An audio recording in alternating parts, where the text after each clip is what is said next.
त्यानंतर तात्काळ त्याच दिवशी सायंकाळी 7:30-8 वाजता रामगिरी महाराजांवर वर्धेच्या पोलीस स्टेशनमध्ये गुन्हा दाखल झाला।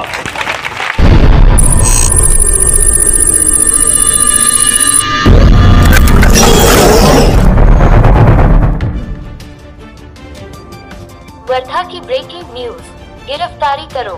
नबी की शान में गुस्ताखी करने वाले रामगिरी को गिरफ्तार करो। वर्धा की मुस्लिम सोशल फोरम के माध्यम से सभी मुस्लिम समाज के नागरिकों ने तारीख 5 सितंबर 2024 रोज धरना प्रदर्शन किया गया। साथ ही एकनाथ शिंदे सरकार का जाहिर निषेध किया। मुस्लिम सोशल फोरम को महाविकास आघाड़ी का जाहिर समर्थन दिया। सभी सामाजिक व परिवर्तनवादी संगठनों का जाहिर समर्थन दिया। साथ ही महाविकास आघाड़ी के सभी पदाधिकारियों ने वर्धा के जिलाधिकारी को निवेदन दिया और कानूनी कार्रवाई की मांग की। देखिए क्रांति सूर्य ज्योति न्यूज रिपोर्टिंग। एमडी आशिक कमेंट बॉक्स में अपनी राय जरूर लिखें। याचे कारण स्वामी विवेकानंद लिहितात। स्वामी विवेकानंद म्हणतात की या देशात जमीनदारी आणि ब्राह्मणवाद यामुळे लोक धर्म सोडून दुसऱ्या धर्मामध्ये गेले। याचं कारण खऱ्या अर्थानं ह्या हिंदुत्ववादानं शोधलं पाहिजे। हिंदू माणूस चांगला आहे, पण हिंदुत्व जे आहे तो विकृत आहे। तुम्ही काही पुस्तकामध्ये मी वाचलं मित्रो, एक लक्षात घ्या, महात्मा गांधीची हत्या झाली त्यावेळेस ह्याच संघानं कोणाची तरी खतना करून महात्मा गांधीला मारायचं आणि मारणाऱ्यानंतर ठेचून मारायचं। खतना झाल्यानंतर जेव्हा माणूस मृत्यू झाल्यानंतर त्याचा जेव्हा पीएम येईल, त्या पीएम मध्ये जेव्हा तो खतना झालेला दिसन तेव्हा हा मुस्लिम आहे लक्षात येईल। आणि मग गांधीजीच्या हत्या मुस्लिमानं केली। ह्या प्रकारात ते द्वेष फैलवण्याचं काम संघानं केलं होतं। ते खऱ्या अर्थानं आपण लक्षात घ्या, मुसलमान ह्या देशातला आतंकवादी नाही। जो आतंकवादी आहे सध्याच्या परिस्थितीत जो देशाचं विभाजन करून राहिला आहे तो आतंकवादी झाला। मित्रो, हे कुठल्या एका जातीचं धरणे आंदोलन नाहीये, एका समाजाचं धरणे आंदोलन नाहीये।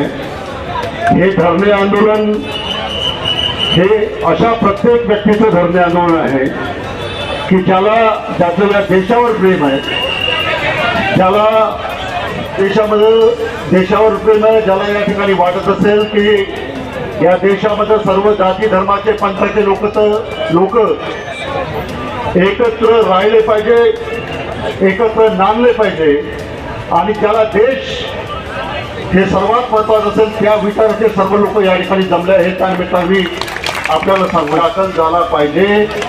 हे त्या दिवशी एसपी साहेबांना त्या दिवशी आपण सांगितलं आणि मी पोलीस प्रशासनानं सुद्धा या ठिकाणी आभार मानेल की मी बोलल्यावर ही आपल्या सर्वांच्या ताकदीचा विजय होता येईल। त्या निमित्तानं आपण लक्षात घेतलं पाहिजे। कुठल्याही राज्यकर्त्याचं काम हे असतं की त्याच्या राज्यामध्ये असणाऱ्या प्रत्येक जातीच्या प्रत्येक धर्माच्या रगडण्याचं काम राज्याच्या मुख्यमंत्र्याचं किंवा राज्याच्या राज्यकर्त्याचं असं आपण लक्षात घ्या। परंतु राज्याचे मुख्यमंत्री या ठिकाणी सांगतात आहे की रामगिरी महाराजाचं या ठिकाणी काहीच होणार नाही आणि कोणाला चिंताचं काम नाही। अशा पद्धतीचं वक्तव्य जर राज्याचे मुख्यमंत्री करत असेल तर मला वाटतं याच्यापेक्षा दुसरी चिंतेची गोष्ट आणि निंदनीय गोष्ट कुठलीच नाही आहे। राज्यकर्त्यांनी नेहमी सत्याची बाजू घेतली पाहिजे हे त्यानिमित्तानं मला सांगावंसं वाटतं। ज्या बाजूला सत्य आहे त्या बाजूला राज्यकर्ता राहायला पाहिजे।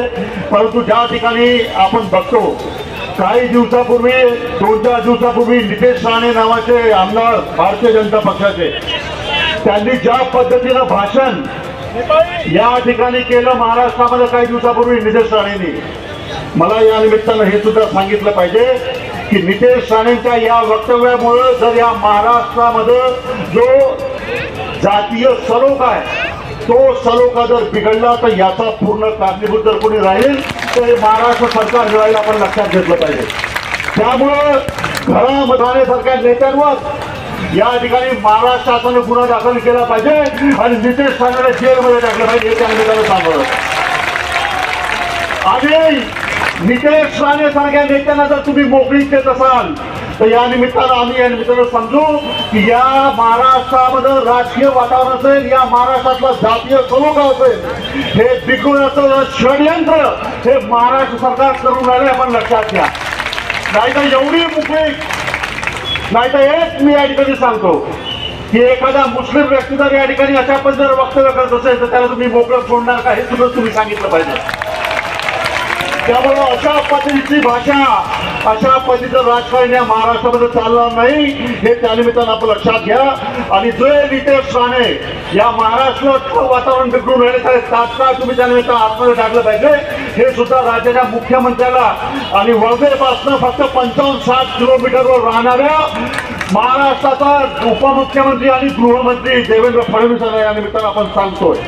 त्यामुळं याच्यावर तात्काळ कारवाई आपण केली पाहिजे अशी अपेक्षा मी या ठिकाणी करतो. हा देश लोकांचा देश आहे. या देशामध्ये हिंदू आहे, मुस्लिम आहे, शीख आहे, ईसाई आहे, पारसी आहे, सर्व जाती धर्माचे लोक या देशामध्ये राहतात. या देशाला स्वातंत्र्य मिळवून देण्याकरता प्रत्येक जातीच्या, प्रत्येक धर्माच्या व्यक्तींनी रक्त सांडवलं आपण लक्षात घ्या.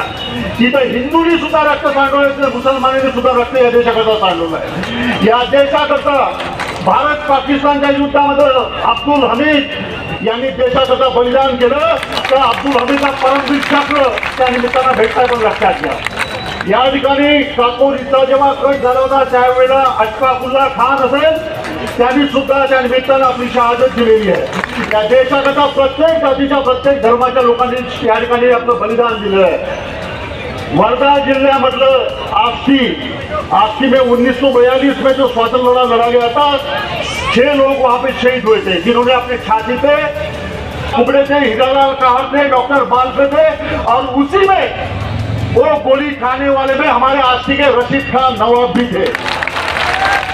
कितनी तुम्हारी और ये भी बता रहे आप अभी को बता रहे कि झंडा लगाओ. अरे तुम्हारे आरएसएस का जो हेडक्वार्टर नागपुर में है, आजादी मिलने के बाद भी कम से कम 30-40 साल 50 साल उन्होंने वहां पे झंडा नहीं चढ़ाया. आजादी के मिलने के बाद भी आरएसएस का जो हेडक्वार्टर नागपुर का है वहां पे भी तिरंगा झंडा नहीं फैलाया इन लोगों ने. वो हमें देशभक्ति की नसीहत दे रहे हैं. इसलिए मैं बोल रहा हूँ कि भैया देशभक्ति की नसीहत हमको मत दो. देशभक्ति हमारे खून में है, देशभक्ति हमारे रग रग में है. इसलिए ज्यादा देशभक्ति सिखाने का काम आप मत कीजिए. मैं इतना ही. सभी दर्शकों को हमारे चैनल की न्यूज अच्छी लग रही है तो हमारे चैनल को सब्सक्राइब, लाइक, शेयर जरूर करें ताकि हर खबर की नोटिफिकेशन